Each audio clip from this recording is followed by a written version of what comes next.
الذين استجابوا لله والرسول من بعد ما أصابهم القرح للذين أحسنوا منهم واتقوا أجر عظيم۔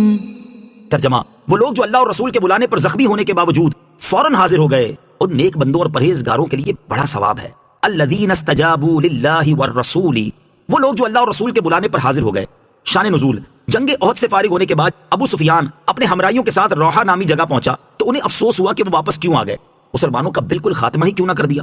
یہ خیال کر کے انہوں نے پھر واپس ہونے کا ارادہ کیا تو تاجدار رسالت صلی اللہ تعالی وسلم نے ابو سفیان کے تعاقب کے لیے روانگی کا اعلان فرما دیا۔ صحابہ کرام کی ایک جماعت جن کی تعداد 70 تھی اور جو جنگ احد کے زخموں سے چور ہو رہے تھے، حضور اقدس صلی اللہ تعالی وسلم کے اعلان پر حاضر ہو گئے اور آپ صلی اللہ تعالی وسلم اس جماعت کو لے کر ابو سفیان کے تعاقب میں روانہ ہو گئے۔ جب حضور پر نور صلی اللہ تعالی وسلم حمراء الاسد نامی جگہ پر پہنچے جو مدینہ منورہ سے 8 میل کے فاصلے پر ہے تو وہاں معلوم ہوا کہ مشرکین خوف زدہ ہو کر بھاگ گئے ہیں۔ اس واقعے کے متعلق یہ آیت نازل ہوئی۔ اس آیت میں صحابہ کرام علیہم رضوان کی عظمت و ہمت کا بیان بھی ہے کہ زخموں سے چور چور ہونے کے باوجود سرکار دو عالم صلی اللہ تعالی علیہ وسلم کے حکم پر فوراً حاضر ہو گئے۔ یہ غازی، یہ تیرے پراسرار بندے جنہیں تو نے بخشا ہے ذوق خدائی، دو نیم ان کی ٹھوکر سے دریا و صحرا، سمٹ کر پہاڑ ان کی ہیبت سے رائی۔ الذين قال لهم الناس إن الناس قد جمعوا لكم فاخشوهم فزادهم إيمانا وقالوا حسبنا الله ونعم الوكيل فانقلبوا بنعمة من الله وفضل لم يمسسهم سوء واتبعوا رضوان الله واللہ ذو فضل عظیم۔ ترجمہ، یہ وہ لوگ ہیں جن سے لوگوں نے کہا کہ لوگوں نے تمہارے لیے ایک لشکر جمع کر دیا، سو ان سے ڈرو، تو ان کے ایمان میں اور اضافہ ہو گیا اور کہنے لگے ہمیں اللہ کافی ہے اور کیا ہی اچھا کارساز ہے۔ پھر یہ اللہ کے احسان اور فضل کے ساتھ واپس لوٹے، انہیں کوئی تکلیف نہ پہنچی اور انہوں نے اللہ کی رضا کی پیروی کی اور اللہ بڑے فضل والا ہے۔ الذین قال لهم الناس، یہ وہ لوگ ہیں جن سے لوگوں نے کہا۔ شان نزول، جنگ احد سے واپس ہوتے ہوئے ابو سفیان نے نبی کریم علیہ الصلوۃ والسلام کو پکار کر کہہ دیا تھا کہ اگلے سال ہماری آپ کی مقام بدر میں جنگ ہوگی۔ حضور انور علیہ الصلوۃ والسلام نے ان کے جواب میں فرمایا انشاءاللہ۔ جب وہ وقت آیا اور ابو سفیان اہل مکہ کو لے کر جنگ کے لیے روانہ ہوئے تو اللہ تعالیٰ نے ان کے دل میں خوف ڈالا اور انہوں نے واپس ہونے کا ارادہ کیا۔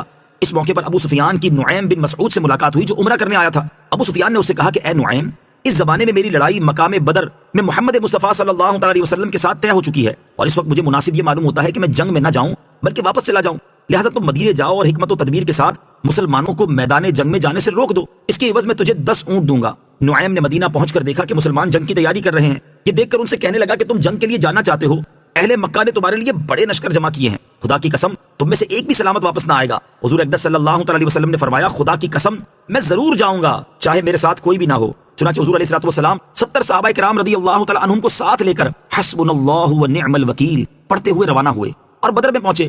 وہاں 8 دن قیام کیا، مال تجارت ساتھ تھا، اسے فروخت کیا اور خوب نفع ہوا اور پھر سلامتی کے ساتھ مدینہ طیبہ واپس آئے اور جنگ نہیں ہوئی۔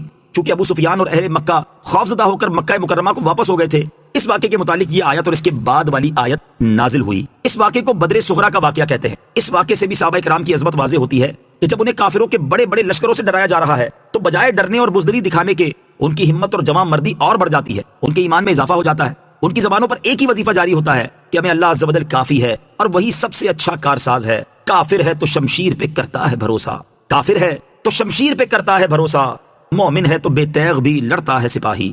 انما ذالکم الشیطان یخوف اولیاءہ فلا تخافوہم وخافون ان کنتم مؤمنین۔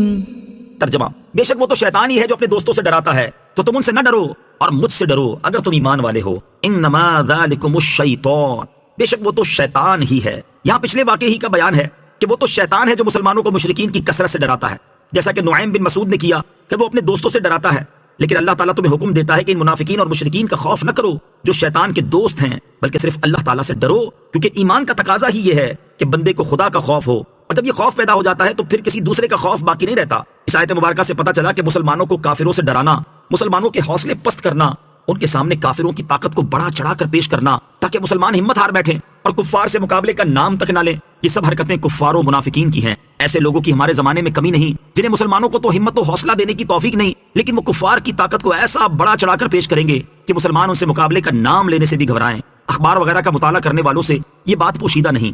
ولا